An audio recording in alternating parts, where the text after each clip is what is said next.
तिल-तिल कर सुलगती जवानी से मुझ पर उदासीनता छा गई थी। मैं चंद दिन ससुराल में तो चंद दिन मायके में गुजारती, साजन बिन सुहागन मेरा मन ना ससुराल में लगता ना मायके में।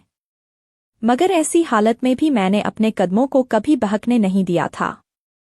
मैं तो अपने साजन की नज़रों में चौदही का चांद थी। राजेश जिस कंपनी में नौकरी करता था उसका पता मेरे पास था। राजेश के बताए हुए कंपनी वालों को रजिस्टर चिट्ठी भेजी गई। 15 दिन बाद कंपनी का जवाब आ गया। चिट्ठी में लिखा था कि राजेश 6 महीने पहले नौकरी छोड़ चुका था। सभी परेशान हो गए। बनारस जाकर राजेश का पता लगाने के सिवा अब और कोई रास्ता नहीं था। मेरे पिता अपंग थे, कहीं आने जाने में उन्हें काफी परेशानी होती थी। वह बनारस नहीं जा सकते थे। मेरे ससुर हमेशा बीमार रहते थे, उन्हें कभी भी खांसी का दौरा आ जाता था, इसलिए वह भी बनारस नहीं जा सकते थे। हिम्मत करके एक दिन मैंने सास के सामने प्रस्ताव रखा, अगर आप कहे तो मैं अपने भाई अमन के साथ बनारस जाकर उनका पता लगाऊं। परिवार के लोगों ने टिकट खरीदकर अमन के साथ मुझको बनारस जाने वाली ट्रेन में बिठा दिया। राजेश जिस कंपनी में काम करता था सबसे पहले मैं वहां गई। वहां के स्टाफ व कंपनी के मैनेजर ने मुझे साफ कह दिया कि 6 महीने से राजेश का कोई अता पता नहीं है। उसके बाद मैं वहां गई जहां राजेश अपने 4 दोस्तों के साथ एक ही कमरे में रहता था। उस समय 3 ही दोस्त थे, एक गांव गया हुआ था।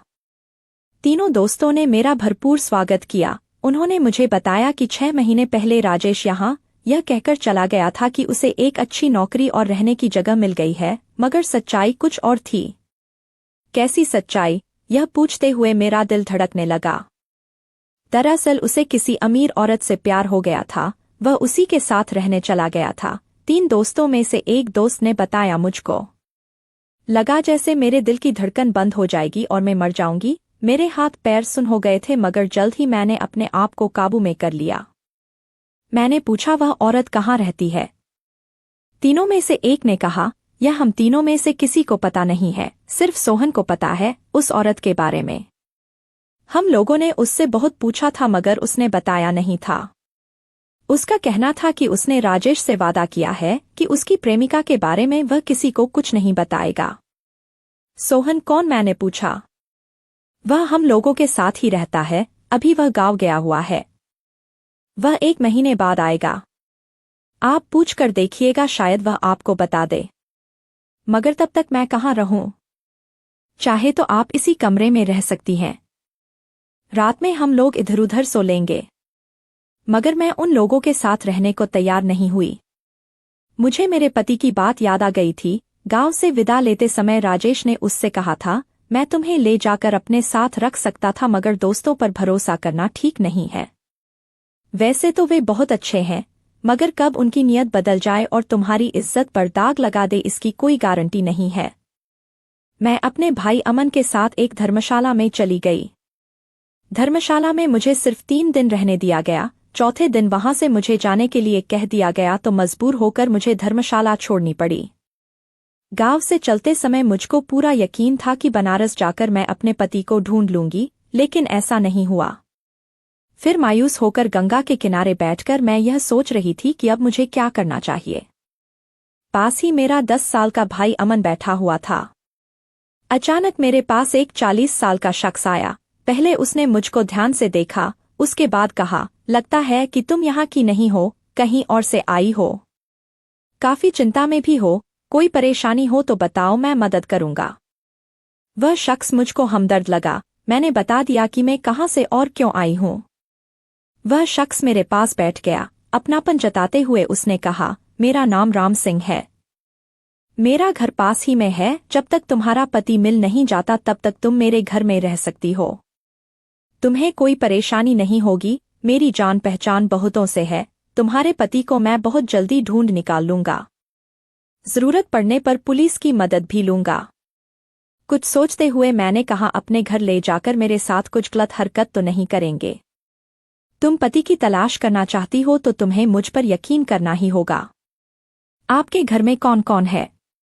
यहाँ मैं अकेला रहता हूँ। मेरा बेटा और परिवार गांव में रहता है। मेरी पत्नी नहीं है, उसकी मौत हो चुकी है। तब तो मैं हरगिज आपके घर नहीं रह सकती। अकेले में आप मेरे साथ कुछ भी कर सकते हैं। राम सिंह ने मुझको हर तरह से समझाया, मुझे अपनी शराफत का यकीन दिलाया। आखिरकार मैं अपने भाई अमन के साथ राम सिंह के घर पर इस शर्त पर आ गई कि मैं उसके घर का सारा काम कर दिया करूंगी, उसका खाना भी बना दिया करूंगी। शुरू में मैं राम सिंह को निहायत ही शरीफ समझती थी, मगर 10 दिन होते होते उसका असली रंग सामने आ गया। राम सिंह अक्सर किसी ना किसी बहाने से उसके पास आ जाता था, यहाँ तक कि जब वह रसोई घर में खाना बना रही होती तो वह मेरे करीब आकर चुपके से मेरा अंग छू देता था। कभी कभार तो मेरी कमर को भी छू लेता था। मुझको ये समझते देर नहीं लगी कि उसका मन बेईमान है, वह मेरा जिस्म पाना चाहता है। एक बार मेरा मन हुआ कि मैं उसका घर छोड़कर कहीं और चली जाऊं, मगर इस विचार को मैंने यह सोचकर तुरंत दिमाग से हटा दिया कि मैं जाऊंगी तो कहाँ जाऊंगी। सोहन के गांव से लौट आने तक मुझको बनारस में ही रहना था। मैंने मीठी मीठी रोमांटिक बातों से राम सिंह को उलझा कर रखने का फैसला किया। एक दिन राम सिंह ने मुझसे कहा, मैं तुम्हें प्यार करने लगा हूं, तुम मेरी बन जाओ। सही मौका देखकर मैंने राम सिंह पर अपनी बातों का जादू चलाने का निश्चय कर लिया। मैंने भी झट से कहा, मैं भी अपना दिल आपको दे चुकी हूं। आप तो अच्छे आदमी नहीं है, मैं तो आपको शरीफ समझकर अपना दिल दे बैठी थी, मगर मेरी एक मुन भोली भाभी कहती है कि किसी का प्यार कबूल करने से पहले कुछ समय तक उसका इम्तिहान लेना चाहिए। वह कहती है कि जो आदमी झट से हाथ लगा दे वह मतलबी होता है, प्यार का वास्ता देखकर जिस्म हासिल कर लेता है, उसके बाद छोड़ देता है। इसलिए ऐसे आदमियों के जाल में नहीं फंसना चाहिए। तुम मुझे गलत मत समझो, मैं मतलबी नहीं हूं, ना ही मेरी नीयत खराब है। तुम जितना चाहो इम्तिहान ले लो, मुझे हमेशा खरा प्रेमी पाओगी। तो फिर हाथ क्यों पकड़ लिया? बस यूं ही दिल मचल गया था। दिल पर काबू रखिए, जब तब मचलने मत दीजिए। एक बात साफ बता देती हूं, ध्यान से सुन लीजिए। अगर आप मेरा प्यार पाना चाहते हैं तो सब्र से काम लेना होगा। जिस दिन यकीन हो जाएगा कि आप मेरे प्यार के काबिल हैं, उस दिन हाथ ही नहीं पैर भी पकड़ने की छूट दे दूंगी। तब तक आप सिर्फ बातों से प्यार कीजिए, हाथ ना लगाइए। वह दिन कब आएगा? राम सिंह ने पूछा। कम से कम 1 महीना तो लगेगा। मेरी चालाकी राम सिंह समझ नहीं पाया और मेरी शर्त को मान लिया। राम सिंह सरकारी अफसर था, बनारस में वह अकेला ही रहता था।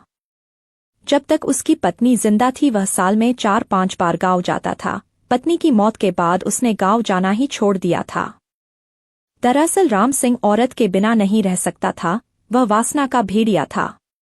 भोली भाली और गरीब लड़कियों को बहला फुसलाकर वह अपने घर लाता था, फिर तरह तरह के लोभ दिखाकर उनके साथ मनमानी करता था।